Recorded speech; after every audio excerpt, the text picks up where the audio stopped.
there. It's so nice to see everyone again virtually. You're on Music and Chat with Shueh-li Ong, and it's a good morning from me to you in Singapore. That's right, I'm still here. Please say hi in the live chat and let us know where you're tuning in from. And don't be backward and coming forward. You know the routine. And remember to put any questions you may have in this live chat so that I may attend to them as the stream moves along. I like to say hi to all my friends, miss you all, and always glad to see you on Music and Chat with Shueh-li Ong. It's 9:31 a.m. right now where I'm streaming. It's probably gonna be a minute or so more when you hear this. But it's also 9:31 a.m. in Hong Kong where our guest is. And our guest, of course, is Sylvain Missemer, who is the Asia Pacific Sales and Marketing Rep. And he just asked me whether I celebrated the Mid-Autumn Festival. And sadly, I did not go out partying, carrying any lanterns or any of that sort, but I did partake in the tasting of several mooncakes. For those of you who are familiar with all the fun and yummy things that you get during a Mid-Autumn Festival, that's one of them. Did any of you celebrate the Mid-Autumn Festival? Let us know in the live chat. So anyway, time is precious this weekend for both Sylvain and I. So let's get on with the stream. First of all, some of you may not know where Hong Kong is, and I'll tell you quickly in a summary. It's a special admin region of China located on the Pearl River Delta south of the city of Shenzhen. Yes, go look up your map. It's surrounded by the South China Sea. As a former British colony, its culture and people are whimsical and vivacious. And Hong Kong, in case you're wondering, means fragrant harbor in Cantonese. All right. Let's welcome our guest today, Sylvain Missemer. Let's bring him in. Hey, Sylvain. Hello, Shirley. How are you doing? Good morning. I'm good. Singapore. Yes, I'm doing good, and I hope you are too. I hear you out partying yesterday. Yeah. It will take some minutes to be in the chat, but we'll be good. We survive. And hello everyone in the channel. Thank you so much for the invitation. It's my first streaming in Asia, so I'm very happy to be with you. Even if it's a Sunday, but I'm very happy to be with you for this first streaming. Thanks, Sylvain. Thanks for making time on a weekend. I know our weekends are very precious. What's interesting, of course, that while I'm streaming in our region, in our time zone right now, it's Saturday night in the U.S. So we try to bring our friends together from both sides of the hemisphere, so to speak. And hello everyone for the other side of the earth. So, Sylvain, you moved to Hong Kong in 2021 from France via Mexico. How have you adapted to life there? Because we know you're celebrating and having fun already, but besides that, how's Hong Kong been treating you? Oh, very nice. It was a surprise because, to be honest, I didn't know anything about Hong Kong before I came, and I'm French. And then I moved to Mexico, more than 10 years. I lived in Mexico. But Mexico and France are the cultures are very similar. And when I moved to Hong Kong, yes, Asia is another planet compared to Mexico and France. But yeah, to be honest, it was a very good surprise. People are very nice. The food is amazing. People are amazing. And it's so much things to discover in terms of the cultures, and so I'm very happy here, and people are so friendly here. It's difficult to not feel good in Hong Kong. That's wonderful. So that everyone knows a little bit more about you, I'll give a quick background summary and please correct me if Mhm. I'm inaccurate. So you studied sound engineering at the IMFP Salon de Provence before you managed your Mhm. own studio and that of That's another correct. one in Mexico. Before you joined Mhm. Arturia in Mexico in 2014 to work in marketing and after sales support. So far, so Yeah, good. that's correct. Yes, So, of course, perfect. everyone is always curious, you know, when you join a company that is young and vibrant and thriving and forward moving, you know, lots of interesting ideas for the future. Uh, did your job also involve product design? Because, you know, having worked in marketing as well, I know that the marketers are an important source of ideas for the next product line. Were you involved in, and which product was this, and which of your suggestions ended up being in a product? Yeah, that's correct. You're right. Also, when I started with Arturia, it was a smaller company. We were like only 20 or 30 people. And when you are very few people, everyone is doing a little bit of everything. And it's very important for the product managers to have lots of feedback from the users. And the best way to have those feedbacks is to talk with the other part of the team. So I had the chance to do a lot of workshop in Latin America and to also be a user of Arturia. So I had a lot of feedback, a lot of ideas. And back at this time, I had a little bit more time to talk with the team and to organize some ideas for new products. So one of the for all the products, at the beginning I gave some feedbacks, and but the one that were more of my idea, I will say, was a Mini Brute 2. I don't know if you remember back in 2012 we released the Mini Brute. That was the first analog synth that Arturia released. And it was a kind of big move also in the music industry because it was one of the first small device that was an analog synth and accessible for most of the people.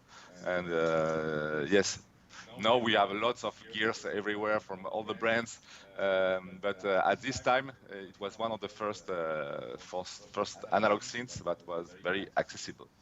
And then we released the Mini Brute 2. It was a semi-modular synth, analog synth also, and it went with the rack. We call it the rack Brute, so it's a Euro rack module that you can fix to your Mini Brute 2.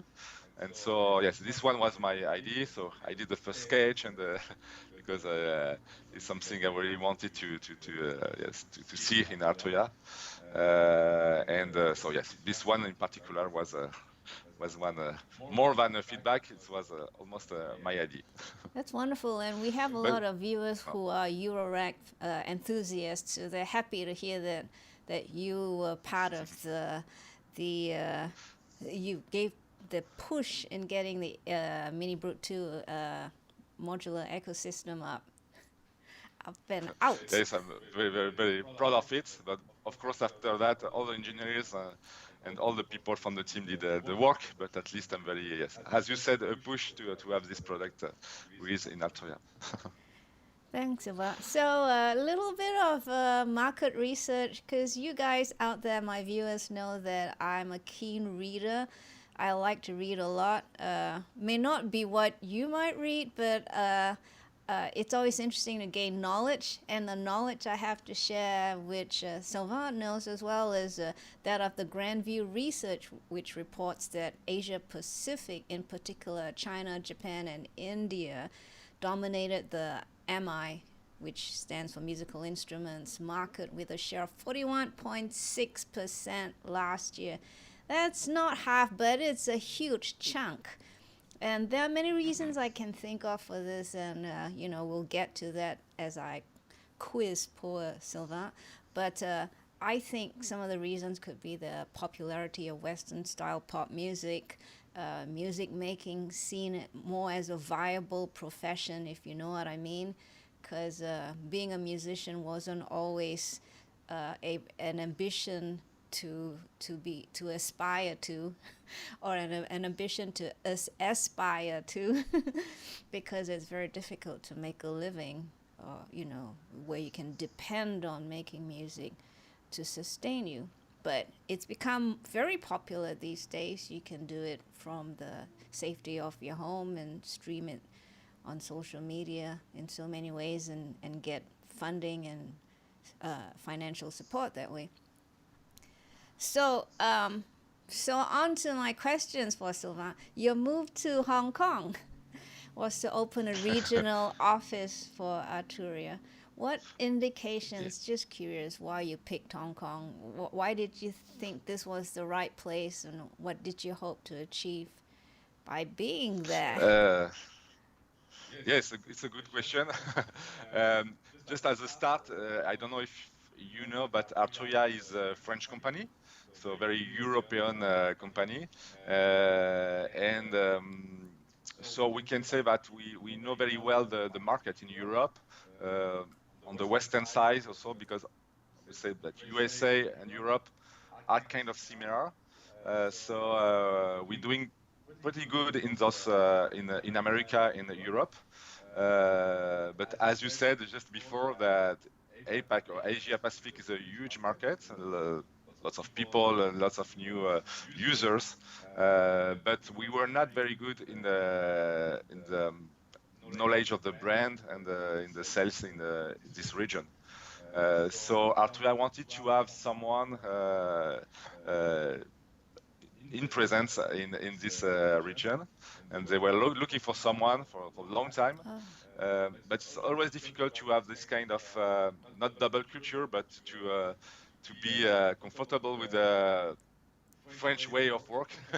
It's not always easy to coming from another culture and be comfortable with just the way we are working. It's not that it's good or bad, it's just that we all have different cultures, and so they were looking for someone who who can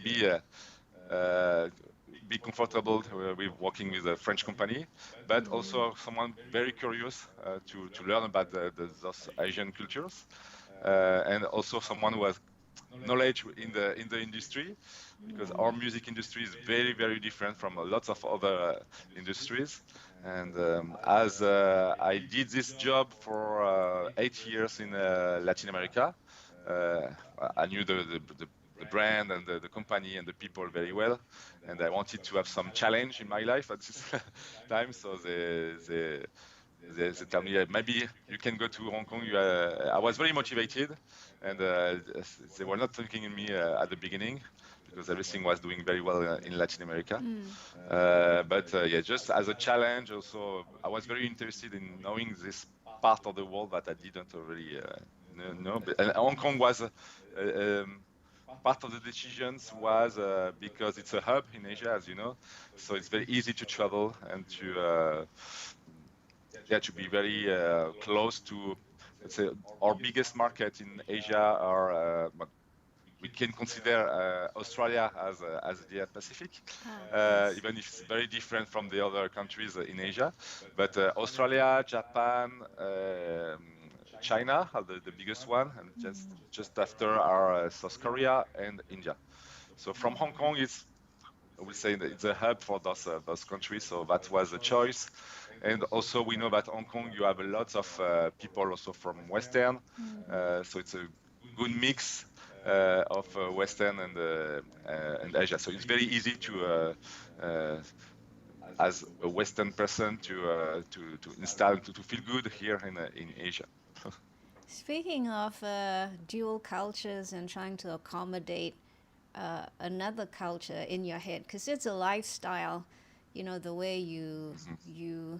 everyone knows what lifestyle means, and also the way that you transfer your expectations to other people as to what you would like, or how you're feeling, and what they like and how they're feeling. That's through language. And during our prep session we talked about that, because my Cantonese is really poor, and I remember traveling to Hong Kong many years ago and not very good at the language, and not being very successful most of the times, and being Asian, they kind of teased me a lot about it. How are you Mm. managing the Cantonese language? For those of you who might not be aware, Cantonese is the main vernacular in Hong Kong, principal vernacular language in Hong Kong. Yeah. Yeah, all this part of yes, south of China also and Hong Kong speak Cantonese. So it's very difficult for me. Cantonese for me is yes, it's uh, my dream is to speak Cantonese in the next year, but Wow. it's so different, so different from us. I speak also, I'm fluent in Spanish, in French. I do my best in English, but Cantonese, yes, is another level for me. But I have two kids, and my kids are in the public school. One of the two kids is in the public school, so he started Cantonese. So it helped me to at least to listen and to understand a little bit of the language. It's I really enjoy listen and understand a new language, but to be honest, it will take some years before I start to have some communication in Cantonese. But in Hong Kong, it's not an issue because people used to have a mix of people from all over the world. Um, so they switch to English very easily. So you can have a life even if you don't speak Cantonese or you are not fluent. But I would love to because I think it's part also of the integration of knowing the cultures and the language. It's part of it. Yeah, if you get to learn how to speak Cantonese fluently, you'll be better off than I will ever be. I don't think I'll ever get. I don't know what it is with me and language, but I'm very slow at it. So Same for me. hat It took a off long to time. you. I will do. We do a streaming in 2 years, a new one, and we see how my Cantonese is going. Okay. All right, we can do that. We can even do one before that to see how you're doing one Yeah, year later. yeah. Yes. So, Okay. viewers, if you have any questions for Sylvain, please let him know. Let us know in the live chat at least to begin with, so I can throw them at him, figuratively speaking. Hi, Sam. Sam is tuning in from Sydney, Australia. Sam's an old friend as well. All my viewers are old friends. I call them viewers because that's what they are. And eventually, if they're new, they become old friends. So, All the friends. sorry, Sylvain? I say hi to all your friends. Exactly. Thank you.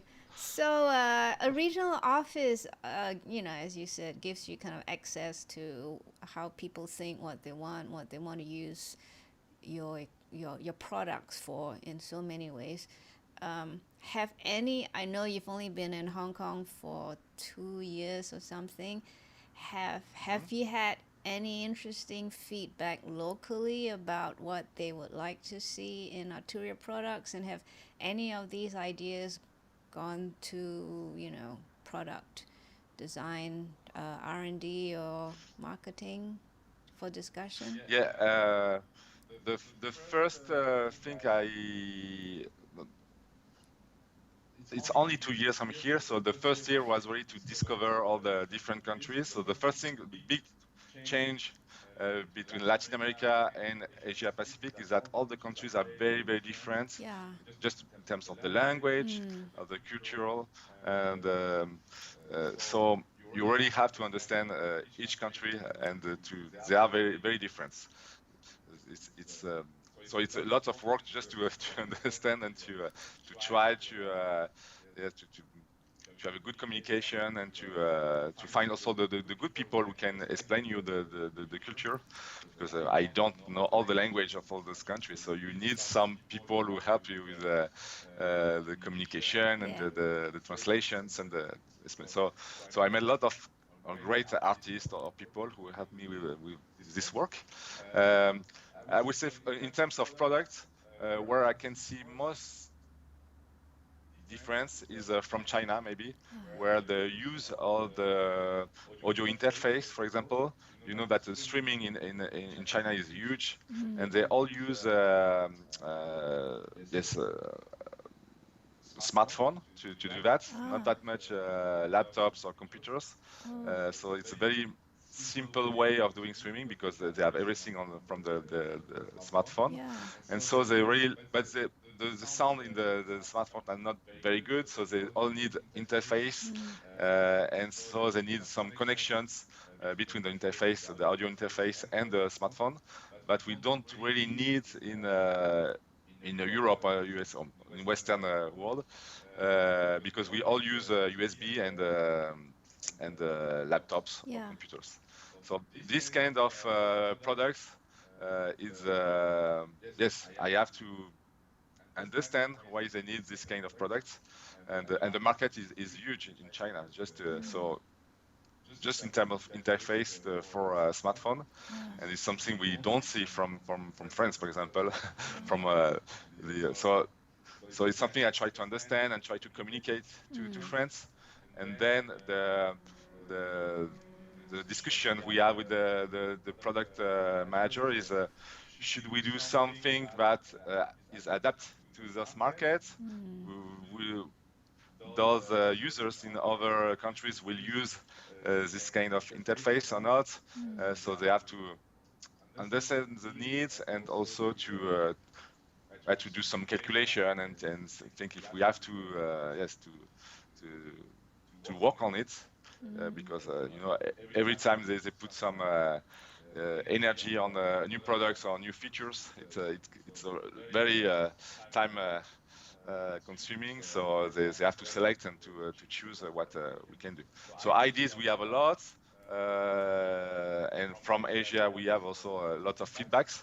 But then the product manager have to do some filter and to choose because we cannot do everything, unfortunately. That's true. Yeah, you made an interesting point. Live streaming and podcasting seems to be a huge thing in Asia, isn't it? I wonder if us Asians have been missing out on having our voices heard. We all wanting to have our voices heard. But that's interesting. So, do you think Arturia would ever release a product line aimed at live streamers and podcasters in Asia only? That's the. For now, we didn't take any decisions, but we can see that yes, the market is huge, and users are asking for it. But for now, yeah, we are thinking in what kind of product we should do, and if we can do something that can be very useful for all over the world and not only in Asia. But yes, if the market is big enough, maybe it's an option. But for now, I would say we didn't take a decision because it's something new for us to think if we should do a product for just a region or some regions. If we not confuse other markets also, because if we have a product that people don't understand, sometimes it can be confusing for the other markets. So yes, for now we didn't take any decisions yet for the streaming market at least. But of course, we are looking at it and we are thinking. We do a lot of meetings because it's yes. As I said, the market is huge. We cannot say nothing has happened, and we just have to think if it match with the Arturia project and Arturia also image that we have. But yes, we are thinking working very hard on it. That's for sure. I'm sure you are. So speaking of the people hard at work behind the scenes in Arturia, I've got some pictures to show you that Sylvain has kindly loaned to us for display so you can see how they work and play. I've got a picky of a seminar from an international grouping. So you see at the bottom right side, here's some people from the international congregation. We have one, oops, I'll remove that, of one in France. I'm not sure if this is Yes, just the French group or this is an international. I can't see. Okay, I see. This one was I didn't tell you, but we are in Arturia. We have five different countries where we have offices.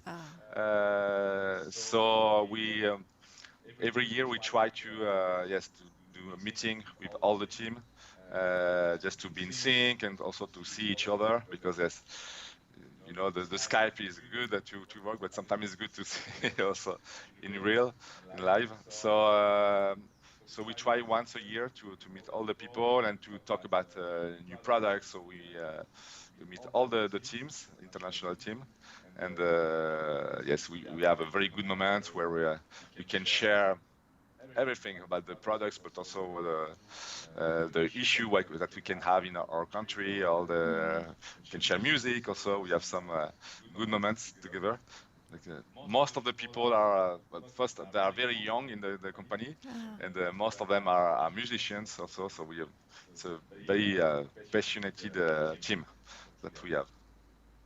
Very good. So I've got more pictures. Here's Yeah. another group.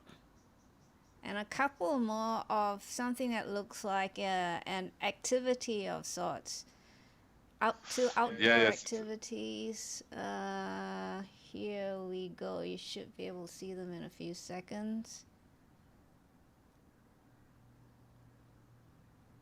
Two outdoor activities. Are these staff members or are they? Yeah, staff members, and we are. That's the same pause we do once a year, where we stop doing our day-to-day activities, and we take some time to meet all together, all the international team, and yeah, this is really to be in sync and to see also where we go, where the company goes. Because sometimes it's good when you are working so hard every day. Sometimes you miss I would say the main goal of the company, or sometimes we are not in sync because everyone is far away from the HQ.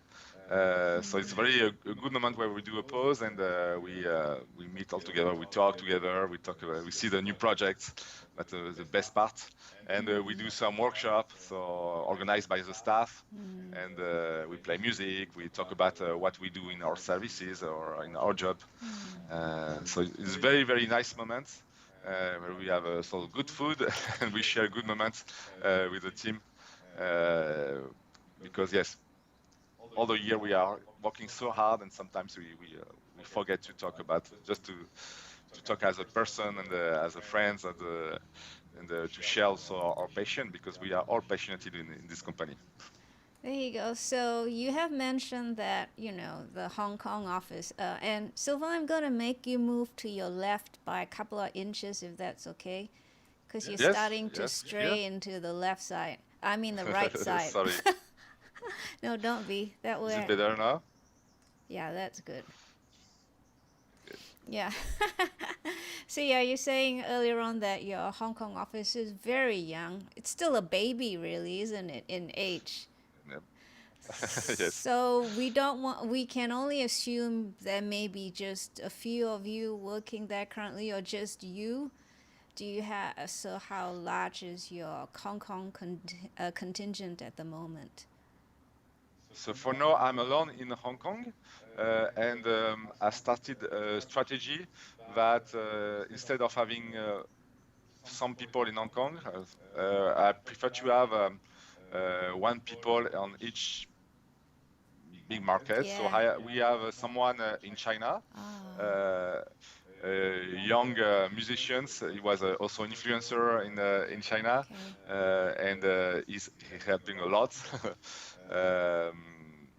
So we have someone in China, we have someone in Japan, a French guy, and my idea would have to have some people in every country. So we really I can understand what's happened in those countries, Yeah. and I think is yes, it's very important um, to be more efficient in those countries. Absolutely. So for now, we are 3 in Asia, and we have also one people who's helping me from France. She's Chinese, and yeah, she's doing a lot also to be in sync with the, with the time zone. It's sometimes difficult to be in sync. So it's good to also have someone who helped me from HQ, and when we are not working in those hours, she can be in touch with the marketing, sales services, and we can. It's very useful for me. So yes, for now we have yes 3 people in Asia and 1 people from the HQ, and I think I will need more people soon because there's so much work to do. I volunteer. We can talk later. We talk later. So I don't hear you mention Australia, Singapore, and Malaysia, even Indonesia so much.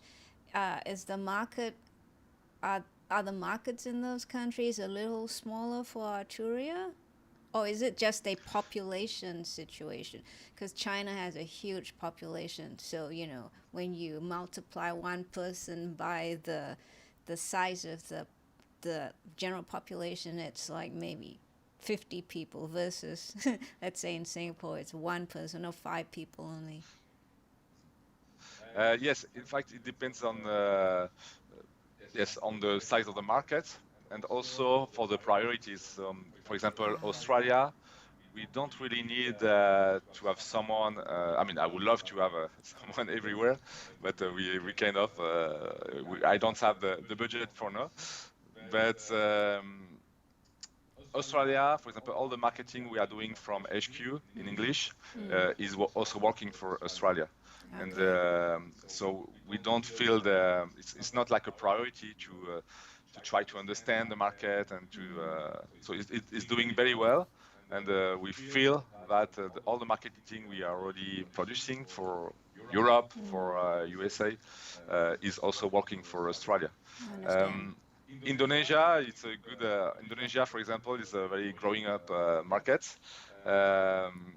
Still, for now, it's not a priority, but I think as soon I would love to have someone. I went to Indonesia; it was also amazing. Also went to Singapore. It's also amazing. I would like to have someone in every country, but it's a very question of priorities. Yeah, And of course. also building a network. It's not always easy to find the correct person who is available, who can fit in the budget. So it's a lot of different details we have to check. But yes, in the future, my dream would have to have a kind of network where I have people on every countries, and we try to do very localized marketing and sales activities. Yes, this is my dream. That's a very good dream to have, and I'm sure Arturia is 110% behind that dream. So, speaking of the two different, the duality of the cultures, how would you describe, for some of us who've never been to Hong Kong or have never been to Mexico or never been to France, how would you describe the working style and work ethic between the culture in Hong Kong versus, let's say, Mexico? You talk about the how we work or the normal work, I would say, Yeah, the way we are working. let's say normal Okay. work, yeah. Yes. So no judgment. Huh? No judgments, no I think all judgment. the Because we're all individuals with our own tastes as well, right? So yeah, of course. But yes, I can feel a huge difference between, for example, France, where we, I would say, individuality is very, very important, but not only at work, also the kind of the life you have after work is very, very important for French people, for the French culture. So everything is made to to protect a worker, so he can have some free time, so some holidays, because we think it's very, very important. So sometimes it's frustrating when you compare to Hong Kong, for example, where everyone is working so hard and not only 7 hours a day. And sometimes it can be frustrating when you try to reach the office in France and it's closed because of holidays during 3 or 4 weeks. So that's kind of differences. But also you can see that it's good to have this time for you and for your family. So yes, it's not the same speed. I would say that they are working in Hong Kong. They're working very, very hard, but sometimes you kind of collapse because it's too much work, and I see so much story here where people cannot do more because their life is their work. Yeah. So the good thing is that it's very dynamic. Yeah. It's something that sometimes I'm missing in France. But the other side is that yes, we really care about um, the life you have in work, but also after work are kind of balanced. Yeah. In Mexico, how you say in Mexico, the work is less important than the life you will have with your friends and your family. So sometimes it can be also frustrating when someone don't go to the office because he has an issue with the family. It's kind of normal to miss the work and to care about I don't know someone from your family. Uh, so yes, you have to adapt because all the cultures have a pro and con. Um, but yes, it's very interesting. I think it's very interesting to travel and to understand those differences of culture because you can pick the best of all the work. So to be honest, when I was a little bit frustrated when I lived in France, my country, because everything for me was slow. When I was young, I wanted to do lots of projects and but I feel that everything was too slow, too many bureaucracy, too many things that don't push you to do new projects and a new company. Everything was very hard and very slow.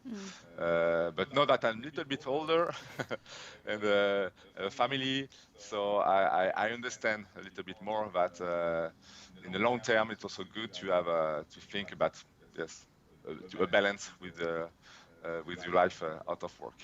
So I would say a lot of differences. I enjoy all the countries and I can pick the best of all the countries, but definitely, yes, you have a big gap and big differences.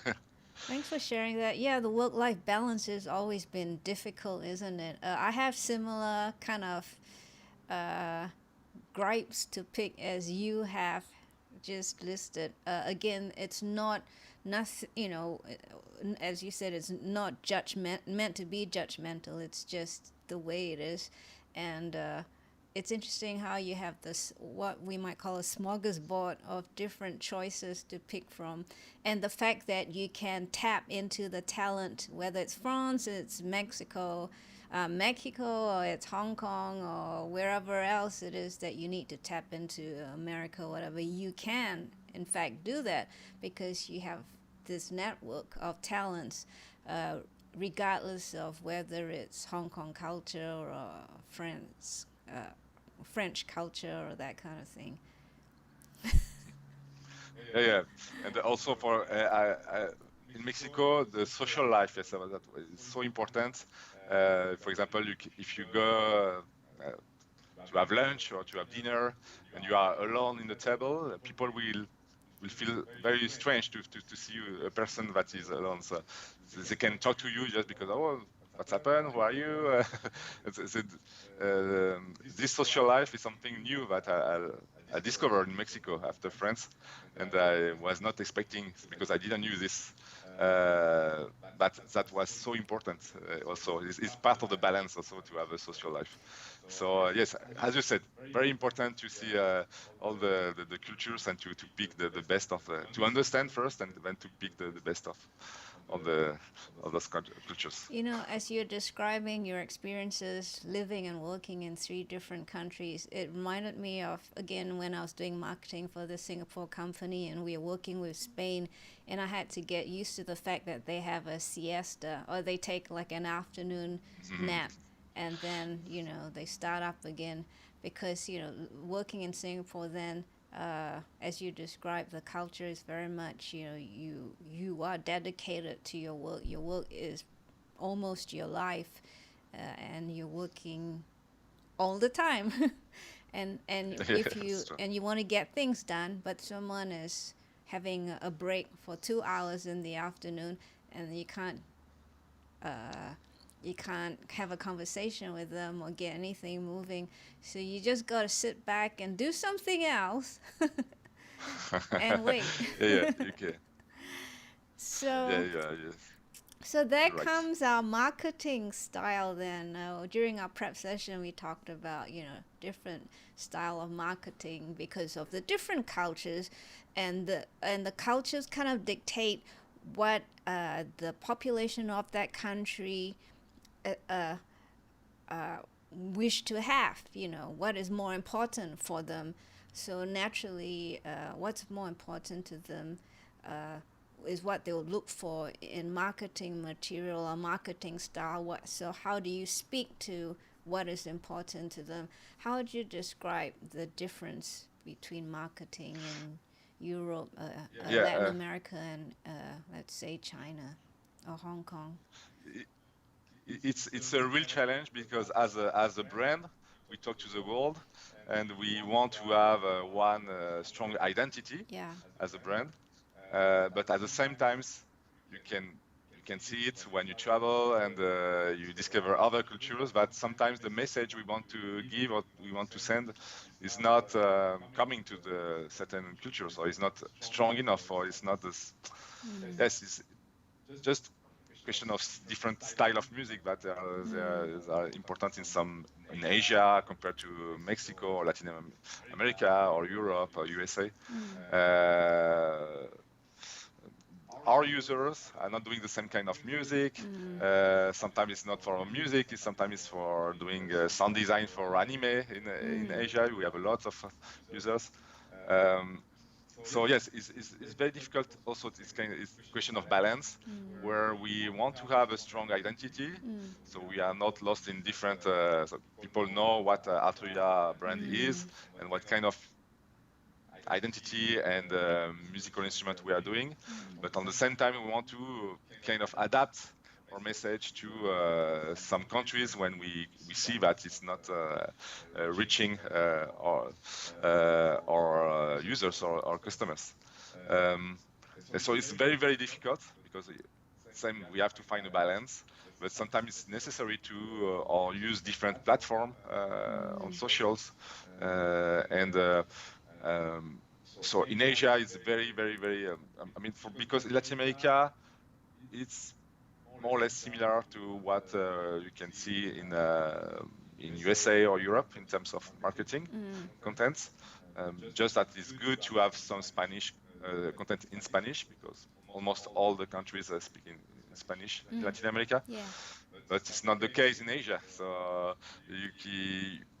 you really have to know all the countries, each countries, and to see if we can have a localized contents, but keeping the same message and try to keep the same message. So yeah, it's hard work, and it's we have a limited budget. That's a reality. So because the best we have to get a team on each country, a marketing team, where they localize everything, but it's not the case for now.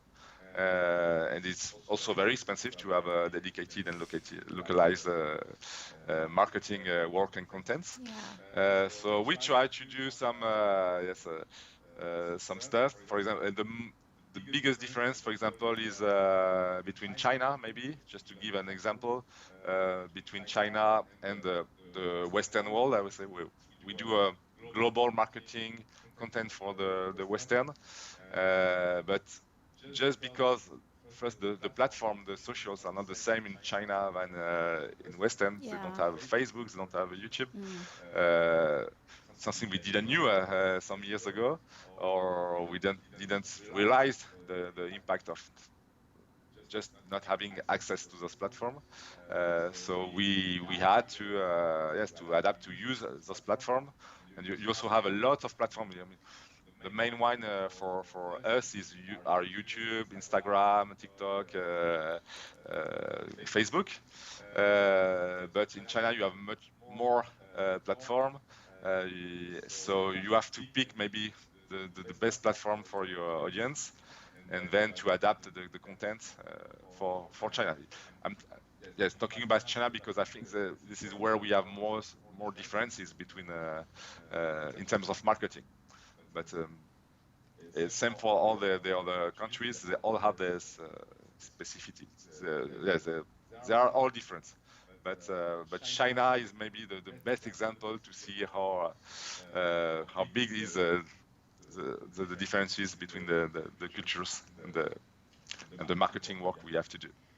Thanks, Sylvain. I did take a clip to give you an idea of the difference between how marketing might look in, let's say, in America versus how marketing might look in China.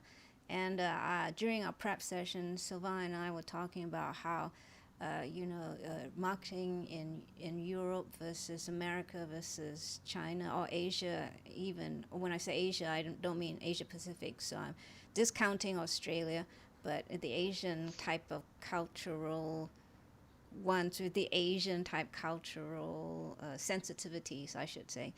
As for I notice, at least in Europe, it's more muted. The tones are muted. It's more they try to seem the message is not so in your face, not so direct. It's subliminal. U.S. Is very colorful. The messaging is very direct.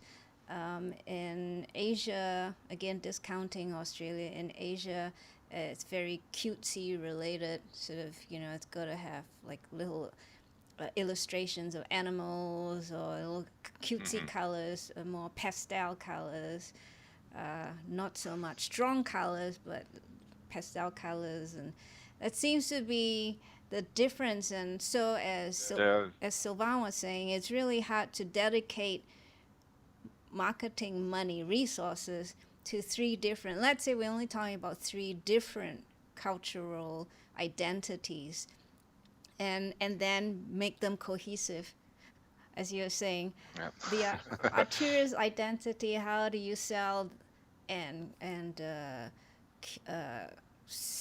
how do you sell Arturia's identity and make it a solid identity, and have to split up the marketing style? Oh, is Arturia cutesy? No. Is Arturia strong colors? No. So I understand that. So I took a clip and I edited them into one so you can see. So this clip is of Kevin Penkin, who is using I can't remember which Arturia product. Was it the Polybrute? Thanks. Using the Polybrute. He's a composer of this. You might know him mainly as the score of the anime Made in Abyss. I think he's done a few, but this one is of him kind of talking about it. Again, this is just a few seconds so you can see. So I start with the one on YouTube. Again, YouTube's not available in China, so to speak. As Sylvain said, many of these social media platforms are not permitted in China. China has its own apps that they use. So first one is YouTube. Second one is that of the same clip but in Bilibili, which is a video sharing website based in China for a similar purpose. So here it is, and then after that I will show you a clip of an influencer that Sylvain was talking about, who's demonstrating the use of the Keylab Essential Mark III. She talks in Chinese, of course, so those of you who understand Chinese will know what she's saying, but in summary, she's talking about how it can be used for all kinds of work, including using it for piano practice. I believe that's what I heard her say. So here we go. Here's the first clip of the comparison. You see the Bilibili site is very cutesy, and then how the influencer also in a more cutesy manner describes how she uses or how you can use the Keylab. Here we go.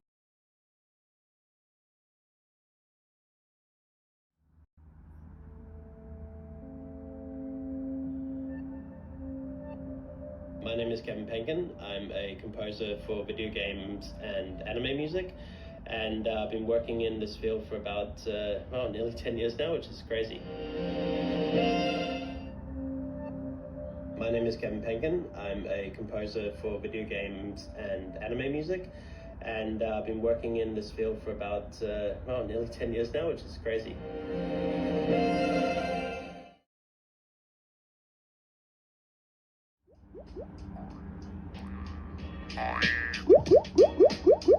大家好，欢迎来到朋友，这里是 Villa 西园。你现在收看的是《乐杂谈》。关于迷笛键盘的用处啊，其实还是比较广泛的。只要是用到迷笛信号的呢，都可以用到迷笛键盘，包括练钢琴、编曲、打灯光、做 VJ 等等。那么对于我来说呢，迷笛键盘我就是用来编曲用的比较多。So you can see, as I said earlier on, the colors on Bilibili are very much cutesy colors, you know, powder blue, princess pink, or I don't know how else you describe it. You know, it's the lighter pastel-y colors that are associated with young people. Cutesy colors. And pop everywhere. There's some words and some funny stuff happening in the video. So having followed my aunt, some of you might know, years ago in her younger days, she used to have a boutique in Singapore, and she would bring in a luxury clothing, haute couture, and I think she was, and her daughter, they were one of the first to have brought in. I've forgotten his name now. I just forgot his name. He passed away not long ago in his 50s. It's Gianni Versace. Okay. I just Versace. remember. I'm sorry. So, my curiosity is this: there's been an increase in popularity of European luxury goods and its image in China and in Asia, mainly. But China, the Chinese people have very much taken to European clothing and bags and shoes and things. Do you think this knowledge and appreciation for European luxury goods has benefited Arturia as well, you know, in terms of the European connection? I think, yes, it helps in terms of, yes, image, because European, yes, and luxury are something that got together, and it kind of help with this maybe this idea of high quality, something like that, or good taste, maybe. Also just the image of luxury, and yes, I think something yes, because the design of when I speak with lots of customers and the users, yes, most of the time they talk about the design of the gears and the equipment, and they like it, yes. So for sure, the gears itself, yes, took advantage of the luxury and all the brand image from Europe. But where we are missing something, or we try to work on it, is just how we communicate. The brand itself, I think, is okay, thanks to this image of, I would say, good quality and good design. But where we have to work is the way we are speaking and talking to the users, because you cannot do it the same way that we do the same in Europe or USA and Latin America. So we don't have to change the brand or to change the design. I think it's very well accepted in Asia, and as you said, I think the luxury in Europe, the boom helps for that. People are open to that, and they really have a good image from the European brand. But yes, it's just the way we are communicate. Yes, this is where we have to work a lot. Just curious, is Arturia, are your factories, your production line? I assume you have factories. Are your production lines in Europe, or do you take advantage of having a connection or a location in China, or maybe elsewhere? All the engineers are in the HQ in Grenoble, in France, in the Alps. So we have a big team of product managers, designers, engineers. But most part of the team are developers and in France, but the factories are in China. The first instrument, if I'm not wrong, the origin was the first hardware we did. The synth was made in France. But yeah, the cost and everything make the instrument too complicated to do in France. So yes, we took the decision to have factories in China. Yeah. And now we are very good partners, so we are very happy to do it. They do an amazing work. But yes, at the beginning, it's difficult to take the decisions to move the productions to China because yes, it's the same. It's very communication and everything seems very complicated at the beginning. But when you find the good partners, it's very yes. We are very happy right now with the people we work with in China. That's wonderful. So, viewers, if you have questions, please put them in the live chat. We are slowly edging towards the end. I don't want to keep Sylvain too late because he's got family duty. It is a Sunday in Hong Kong, and the Mid-Autumn Festival is still happening. So let's chop, move it along. Sylvain, for those unfamiliar with the creative process, or creation process of a product, could you give us an idea of what the stages might be so people understand? Because, you know, from the ideas in France and then production in China, and after production, it still needs to be boxed and then shipped out and all that. But in between, there's a lot going on. Could you give us a quick summary? Yeah, it really depends on the products. So there are some products that are just, for example, if we already do the Keylab 49 or N61 that are MIDI controller, if we decide to do the Keylab 88, so first we share ideas, we check feedbacks with all the team, and now the product managers are a very good process to do it, and they kind of give a green light when you decide to go ahead with a project. And when we decide to do a project, when it's a kind of extension or a new edition of existing product, the work is much more easier. So first they have to check to have an idea of the cost of the instrument. We check the market, if they would be interested at this cost of this with some basic features. Because from the beginning, we have to know more or less what will be the features, what will be the cost. And so we can yes, do some numbers and check if it will, yes, if it's worth doing it, and put the team working on it. And so when we have the green light, so it can take for this kind of product, like I would say, between 2 and 3 years before we release. Yeah. So yes, it's a long journey, and it's also very risky. So it's a long journey where people have to be paid for the work they are doing, and we have a lot of risk between yes, the production cost that can be changed or new component that can be released. So it's very hard work. When we see a new product in a store release, I think most of the people, or at least I, before joining Arturia, was not expected all the work and all the time we need to release a new product. And this is when it's just an extension or yes, a new update of a product. When it's a very new idea and new products, it can take more than that. It can sometimes 5 years, sometimes 6 years, because yes, when you have really something very new, yes, of course you always have issues that you were not expected, and yes, it can take yes 5 years, 6 years to release a new gear.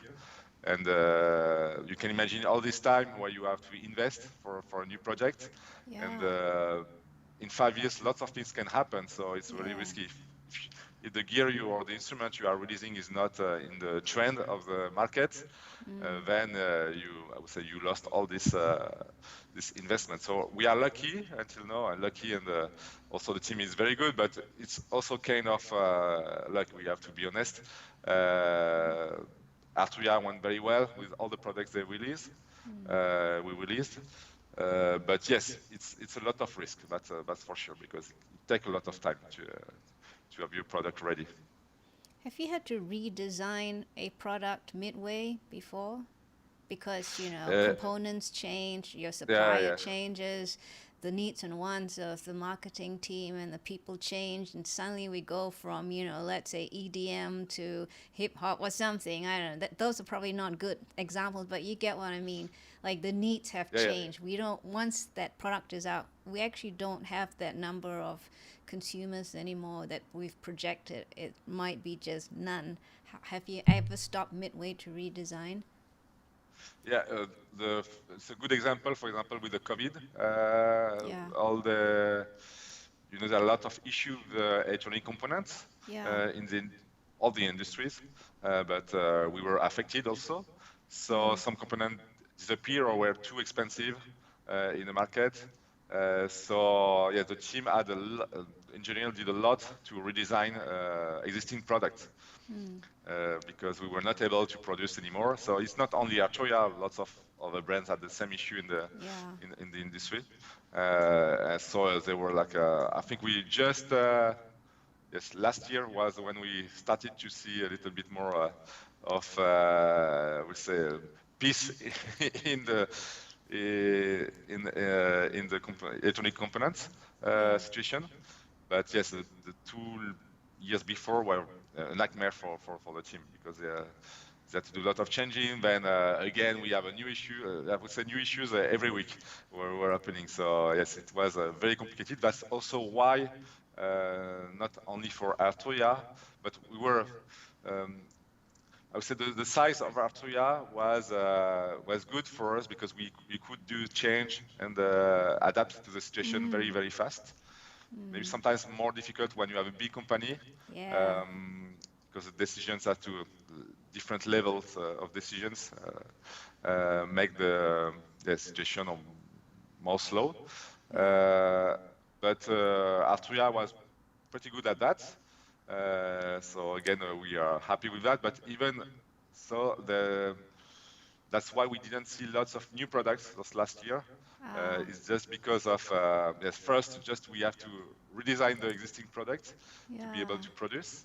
And also designing new products, because of the same situation of lack of components, it was very, very difficult to release new products. So I think this year we will see a lot of new products, not only in Arturia, but also other brands, because they are in the same kind of situations.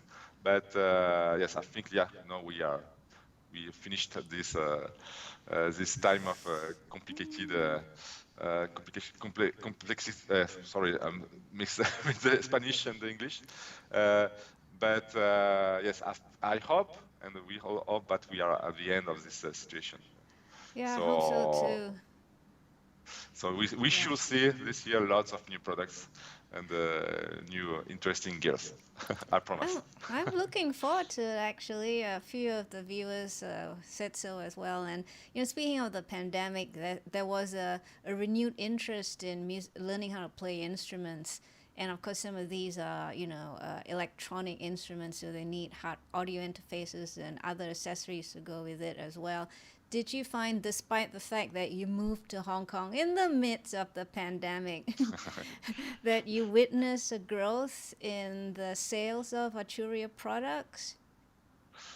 Yeah, it was very complicated moments for everyone, and I think different things have changed since the pandemic. The way we are working, most of people are working from home, and it changed a lot the way we are working in the company. Also, I can feel that before we are not selling direct to the customer. We selling through distributors in every country, and maybe before. The distributors used to have like 3 or 4 months of stock for all the products. And because since the pandemic, everything was moving so fast, they kind of maybe afraid of having so much stock, because it can be, it's just, released from a very complicated situation. So now they just take like 1 month or 2 months of stock, and it's very difficult to have more, to be very optimistic in the future. So it's just, yeah.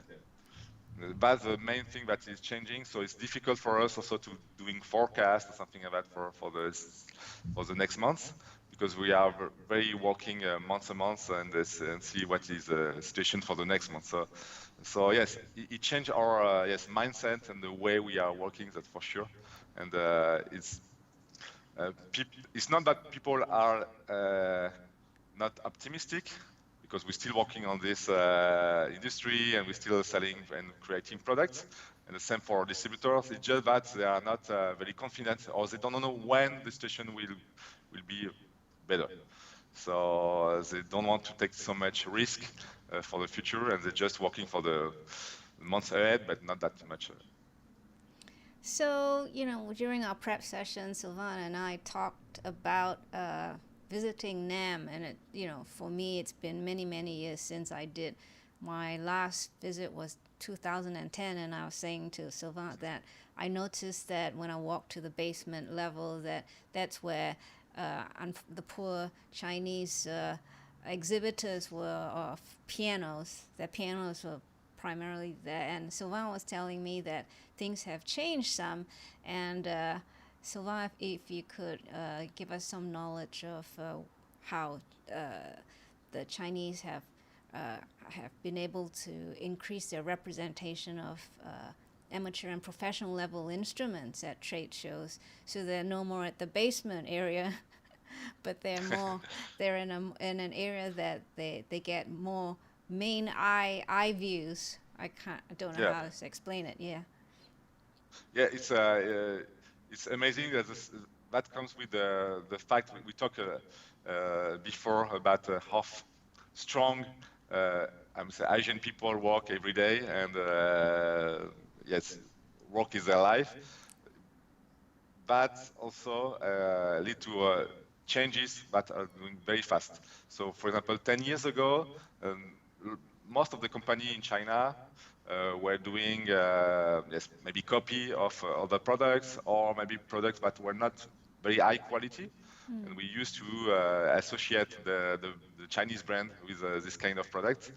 But I can say that now, yes, first, you can see the booth on the NAMM show, and not on the all in the basement, but you can see big booth, and so you can see that yes, it's a big company are doing their own products, and products have very good quality. I would say not all the brands and not all the companies, but something new compared to yes, maybe 10 years ago. You have more and more brands, but also have been inspired maybe, and they know how to do good design products, and they are doing it right now. So it's something that we also have to be careful as a competitor, but it's something that's coming very, very, very strong and very fast. So it's good to have competition. So I'm very happy with that. But it's very so the same, not judgment. It's just that it's amazing to see how fast the changements is coming. That's very, very amazing, and also interesting that you can see that new gears and new products are coming from China, and they are not only copy, and they start to do very interesting things.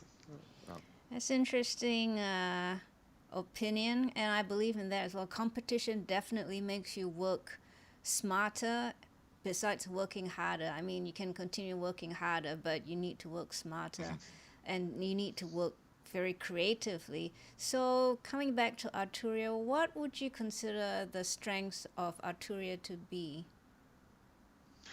I would say the good design. Most of as I said, the users love the design, the aesthetics of the product. It's kind of something that people appreciate. So we are already working on it. We know that people are expecting this kind of good aesthetics from the product. Also, we can have innovative people, so innovative products, and people used to associate Arturia with something that is very new in the market, because we are a young company. So if we want to compete with the bigger one, we have to be innovative. So we don't have the choice, basically, to survive.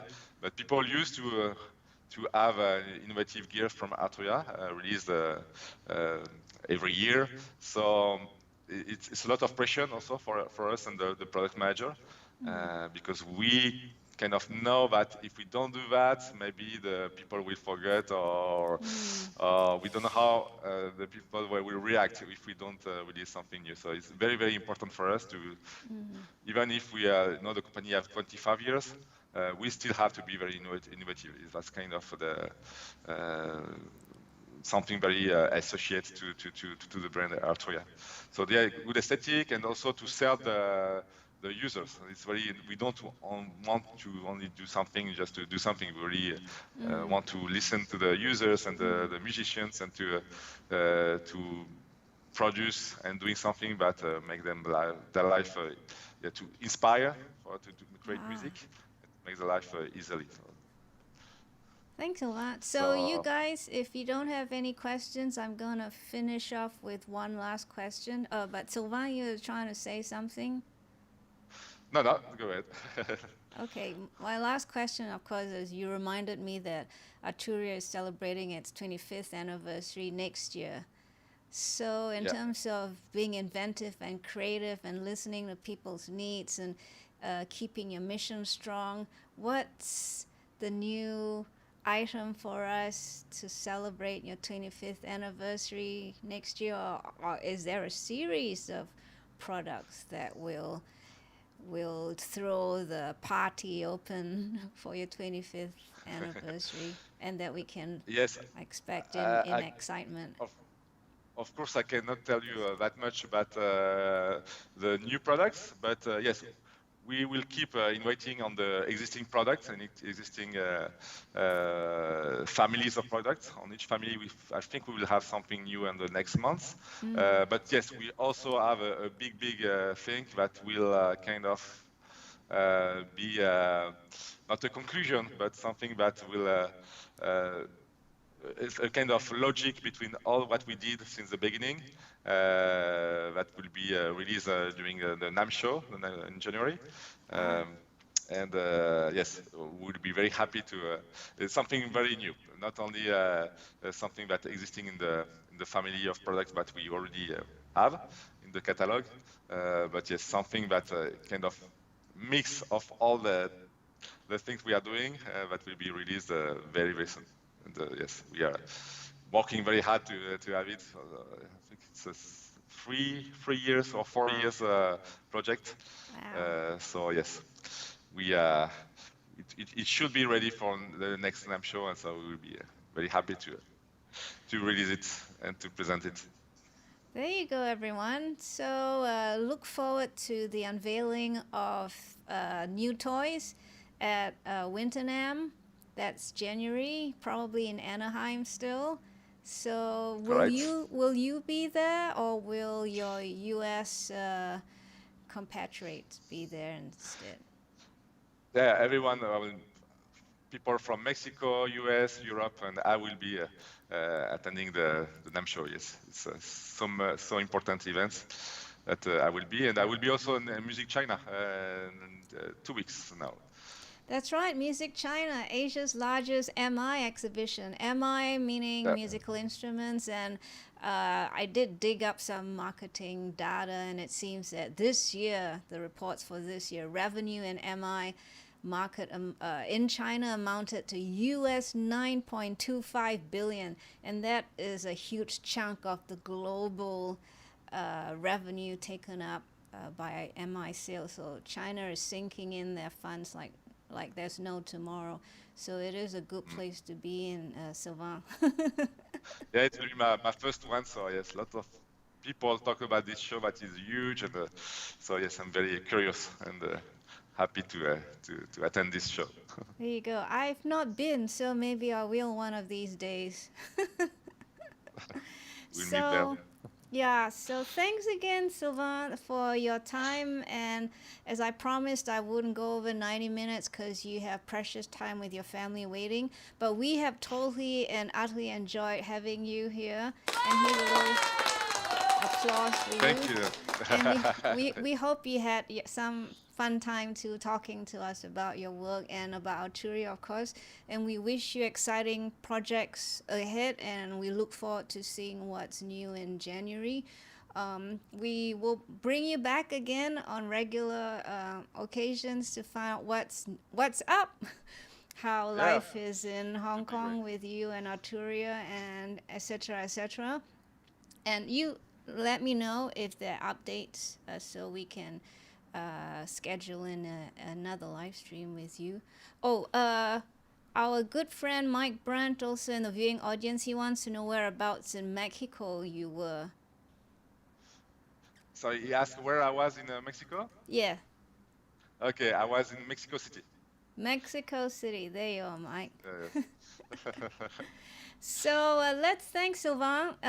Viewers, you are awesome as well. Please subscribe to my channel and to be alerted to the next episode. I've got a couple of exciting guests lined up as well. I know you will have fun with them. But have a safe weekend and continue to enjoy your Mid-Autumn Festival. Celebrating if you are. If you're not, you can flip through YouTube if you are not in China.